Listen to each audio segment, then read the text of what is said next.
Hey guys, it's Storm Dreadnaught. I'm here to talk to you about supports again today. After my last video, a lot of people came in and was asking a lot of questions still about supports, and so I was going to try and answer a lot of those questions, but then also present to you guys an idea that I call fixing your teammates' mistakes, and how you can value a support a certain way depending on how effectively they can make up for your teammates' mistakes. And so I want to kind of cover the features that each healer has, hopefully helping you guys get a better understanding of when you should choose each healer, but then also try to make you guys get a better understanding of what makes certain healers like just inevitably better than others, and then what can be some of the pros and cons of the mid-level supports and the lower end supports. Then I'm going to sum that into why you can see these effects and these buffs and nerfs in the past, and how they affect a character's ability to make up for the mistakes of a character or of a teammate, and that happened largely to Brightwing. She was one of the most picked healers for a long period of time, and she has now fallen down to debatably one of the worst healers in the game. So how did that happen? And it's largely, I'm going to associate it with the ability to make up for mistakes that your teammates make. So we're going to go over that, and then why is that a problem? Is it a problem, even? And we're going to kind of put that into the ban system, too. But let's just get started with Rhaegar and Uther. A lot of people were asking for a tier list. I would put Rhaegar above all the rest for sure, and Uther with a pretty close following on support level. What does Rhaegar have? He has burst healing. He's got a heroic that's also a large burst heal. He's got a cleanse, and also he has a potential shield on his W. And all of these things that I'm listing are things that can be used to make up for the mistakes of your teammates. So if my teammate gets chain CC'd, or if they get out of position, take too much damage, I not only have a solid standard heal on my kit, I have a potential shield, I have a potential cleanse if they have a high CC burst composition, largely associated with Tyrande Muradin style comps. Butcher Tyrande style comps, which you see coming into play. Cleanse is a huge deal with those. But then I also have a potential shield on my W, and all these things can be used to make up for mistakes that my teammates might make, and they're very effective tools, which we'll cover a little bit later. Uther also has burst healing. He has a heroic that can also make up for large mistakes made by my teammates, making them invulnerable with divine shield. I have cleanse, and then he also makes up for his lack of potential, like other potential healing, with a protective shield. Also, because his burst healing is on a longer cooldown than Rhaegar's, his protective shield kind of helps out with that. Even though it took a hit, protective shield is still okay talent. It's usually the best on its tier for most of the healers that get the option to take it. So when looking at these two healers, they kind of have a few things in common above the rest of the healers. They have burst healing, which I think is the most effective way to help your teammates when they make mistakes. And then they also have huge heroics that can do the exact same thing. I think that you're going to see that this is one of the most common features that you need in order to be a top tier support, and it's kind of been that way for a very long time. But then also, they both now have cleanse, which is awesome. The only difference between the two is the shield on Rhaegar, but he makes up for it in different ways, which is through his talent healer and his build. He can spec into his Q to make it better and better. And then Uther gets the protective shield. So those are some of the best things, which we'll get into later and we'll scale, for making up for my teammates' mistakes. So if we go ahead and look at some of the lower end supports, which I'll doing the tier list again, Malfurion sits at the next best healer for sure out of all these characters. He has a heal over time and an extremely strong area of effect healing heroic, and he has cleanse. Notice that he lacks burst healing and he lacks protective shield. These are very important things in order to, with the meta right now, just because characters like Kael'thas and Jaina are extremely common. There's just most of the damages in the game right now are very burst AoE-ish oriented. You have Jaina's W, Kael'thas' Q post 16. These are high damages coming in, and you need to be able to make up for the mistake of your teammate getting hit by that very fast. And this heal over time that Malfurion produces is not the best at that. Moving down the list to other characters, which we've seen a little bit more play in competitive play, Lily and Tyrande. Lily is a beast of her own, no pun intended being the panda, but she is very, very different than the remainder of healers because she cannot target anything. And when you look at her, she actually has a lot of what it takes to be the quote-unquote like top healers when it comes to fixing mistakes of my teammates. But the issue, which I'll get into this in a bit later, the targeting issue that she has really, really hurts her kit. But anyways, she has a mid-level burst healing, meaning she's got good. It's a burst single target heal. It's just not as high as the other healers, and it's on a very, very low cooldown. So she makes up for the lack of high numbers with a low cooldown. She has an untargetable high healing single target single target healing overtime heroic. So what I mean by that is it's only one target that's going to be hit, and it is a high amount of single target healing just coming in, but it's not at once. It's not like Rhaegar where it's just a burst. It's done. It comes in and trickles in on the person one at a time. But remember that it's untargetable, and so it only hits the weakest ally near you. And then she also potentially has a cleanse that you can spec into. It's uncommon because it's untargetable, but she has an untargetable cleanse too. So she has the burst healing that the other healers have. She has the heroic that is a high kind of burst heal, not really, but it can make up for some really big mistakes. And then she's also got a cleanse, but all of those things are untargetable, and we'll get into that a little bit later. Like I said, that's a huge pain for her. Entire kit. So then we have Tyrande as well. Tyrande comes in, and I know that she kind of sits at this weird, is she a support, is she not a support, but I figured we should consider here. I even, as you see, I have Tassadar even on this list. I wanted to touch everybody who is technically support. So single target hero that becomes a burst heal at 13. A lot of people might not know this, but actually her healing becomes comparable to Uther's, actually almost better, just considering his Q and her Q, not the ultimate or the W from Uther. At 13, if you spec into it, it's a lot of healing that she can output. She's not as bad as people give credit. Granted, she's usually not played in that style, but it is something to consider. She also has protective shield, which makes up for her other lack of healing. The biggest hit to Tyrande is that she actually does not have a full supportive, like be able to make up for big mistakes of my teammates. Heroic. She doesn't have anything. She's only got Shadowstalk and Starfall, which aren't very good at making up for those mistakes, which is why she's kind of played as that off healer, off damage style. And then we're going to fall into a different genre now of healer that is a like preventing damage support. And there's supports that actually are not very good at making up for mistakes. They're not even very good at it. They're only good at like predicting that there's going to be a mistake, and hopefully they guessed right and it works out because they're shield oriented, and that is now Brightwing. Brightwing lost her passive at 7 with Gust of Healing. She lost Protective Shield. Her ultimate has always been weak. It's been more of a mobility and just adding a little bit to her healing with Blink Heal. And what she gained though was a big shield that she can spec into. One of the struggles about Brightwing is you can't spec into your shield and cleanse. You have to choose, which is very, very bad for her kit because she already is struggling in the healing department. And she has no way to really make up for what your teammates do when they make a mistake. And this is why I would argue you actually see Brightwing fall down to almost non-existent. Granted, promote hit was a big hit to her. There's definitely a struggle there. But Brightwing was still playable outside of just the promote meta. She was good outside of it. She wasn't great, but she was definitely playable. And now you see an era where she's almost like completely untouched. Her win rate, I think I saw yesterday, was somewhere near dropped 10-11%. It was quite a bit. And the reasoning for this is because she can't make up for the healing whenever your teammates make mistakes. Like back in the day, she could blink heal onto them, use her passive, and hopefully heal a couple people up and kind of compensate for it. Even then, she was on the weaker end of the healing, but she had enough utility that she can make up for it with her polymorph.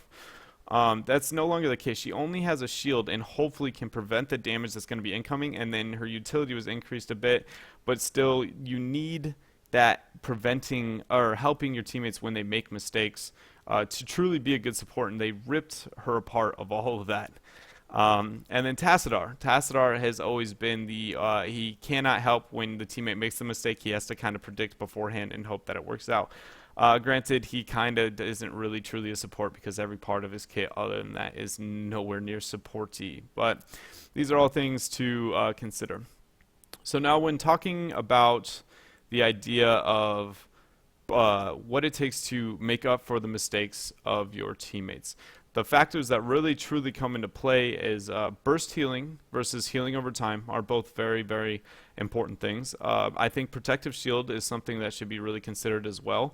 Even though it's not nearly as good as what it used to be, it is a big enough change. There was a big enough changes to it, and it's a big enough shield that it actually can help for characters who do not have that good of burst healing, kind of like Tyrande pre-13. Cleanse, and then just shields in general, just overall shields. And so the things I want to go over is we're going to start with burst healing. Burst healing, like I said, is a single target heal onto someone that will be able to just heal them a large amount. An example of burst healing would be Rhaegar, Uther, Tyrande, Q. More Rhaegar and Uther because their healing numbers are higher than most of the other ones, and then compare that to healing over time, and the only really good example of healing over time that we have is Malfurion. And so when your teammate moves in, and I'm going to use the examples of KT and Jaina a lot here because these are some of the most common picked characters in the game right now, especially at the top level and competitively. And just take a minute to think, my teammates mess up and they get hit by a Kael'thas Q. What character can make up for that mistake the fastest? And in reality, healing over time is not very good at that at all. Malfurion takes a long period of time before his healing can actually match the other healers, even though his numbers could be insanely high in paper. When it really comes down to it, like when you heal somebody, you have to wait the duration of time for the heal to actually go off before your team can actually be effective. And that's a big problem. Healing over time compared to burst healing it's not even close. Burst healing will almost always be better until healing over time becomes so strong that it has to be insane numbers before it's even close. This burst healing that you see out of Uther and that you see out of Rhaegar, mainly Rhaegar, which is insane, not even considering the heroics, just their Qs alone on both of these characters is what makes them some of the best healers in the game right now. You need to be able to make up for those mistakes. If you get hit by that KT or that Jaina with either one of these characters, the second it hits, you can make it okay for your team. You can instantly act like as though that almost never happened. The only thing that's different is you're down a cooldown for about anywhere from like 6 to 12 seconds. Now looking at Malfurion before the patch, he was a little better in the sense that Protective Shield was so strong, and he had the ability to use the Protective Shield. Granted, he has better healing now, but he lost the Protective Shield. There's a lot of pros and cons of this current patch on him, but the fact that he has zero things to make up for his lack of burst healing now, even with the level 4 talent, the increased regrowth, he gets rampant growth, I believe is the name. He gains so little from that talent because it's almost his initial heal is so low from the beginning. The bonus 20% is almost like nothing to be like after that. I think at like level 20, I didn't do the math on this before this video. I did this like a week ago, but it was somewhere like 200 or something. It is just insanely low healing, and you can't have that from a healer. You need that burst healing. You need some form of burst healing to be an effective healer, at least in this meta. And it's sad that he doesn't have it, and that's why you see those healers be so much stronger, and why Malfurion falls below them by a lot. Granted, Malfurion's ultimate is so powerful that it can compensate for a lot of to make him essentially a viable pick. It is so strong. Every time Trank's popped, it's almost impossible to kill somebody. The issue with Trank though, and the lack of burst healing, is because he lacks the burst healing, he has to pop Trank a lot just to save one person, which means your team has to commit. That Trank cooldown is too powerful and too long of a cooldown for you to just be like, oh, I just popped Trank to heal one person.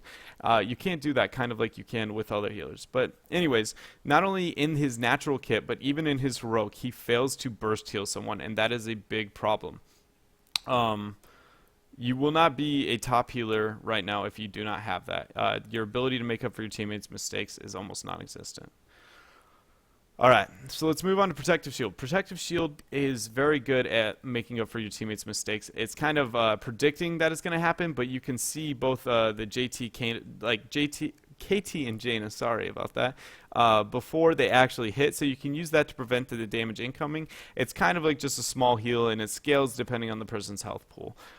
It would be kind of like a burst heal-ish, but I mean, it's better than healing over time, and it just adds to people's kit like Tyrande and to Uther.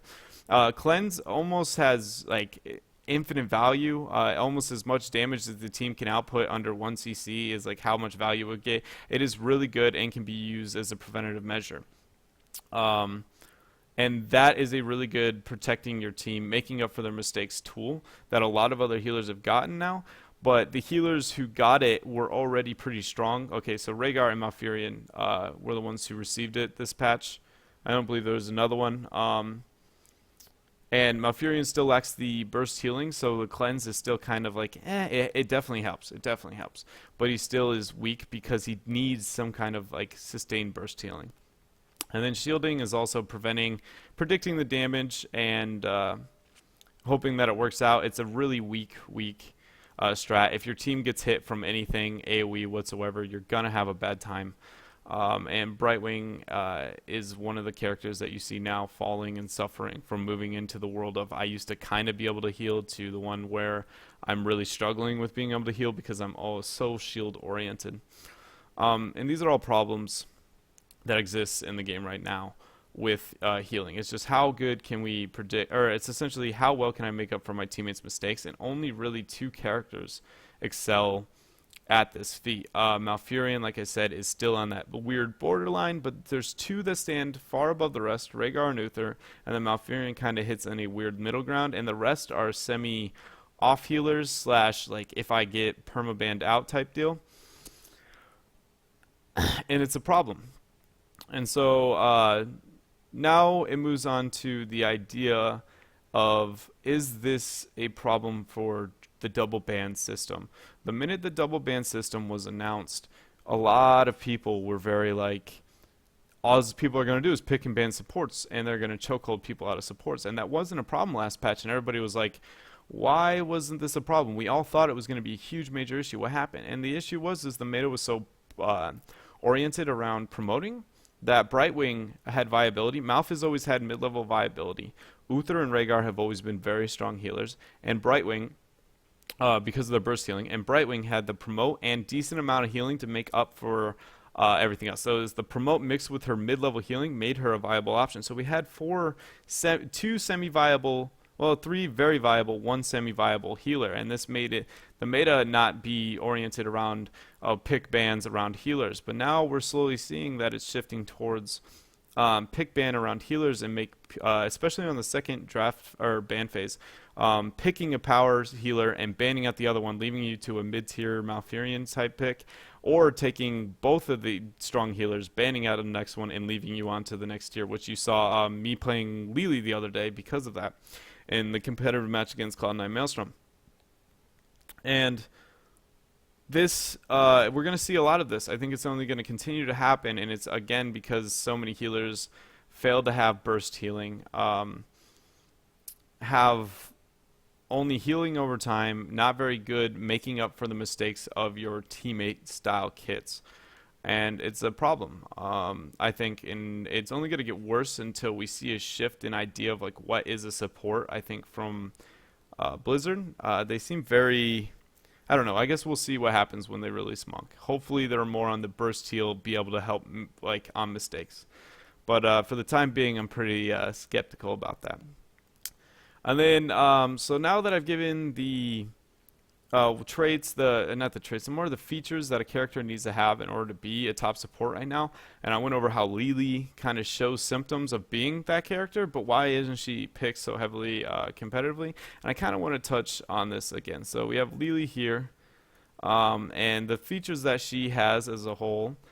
Hold on one second. She has the burst healing. We know this is very, very good. She's got it even on extremely low cooldown, and 16 you can spec into splitting it. And then she even is one of the only supports who has a huge single target healing over time. She's the only one with. She's one of 3 characters with an ultimate, a healing ultimate that is game changing, and it's single target even. One of the problems with her heal is it's a heal over time, and it's not targetable. Honestly, everything about Lily's kit is a problem because she can't value who she's healing. She always goes for the lowest person. And at first, you're like, okay, healing the lowest health person makes the most sense.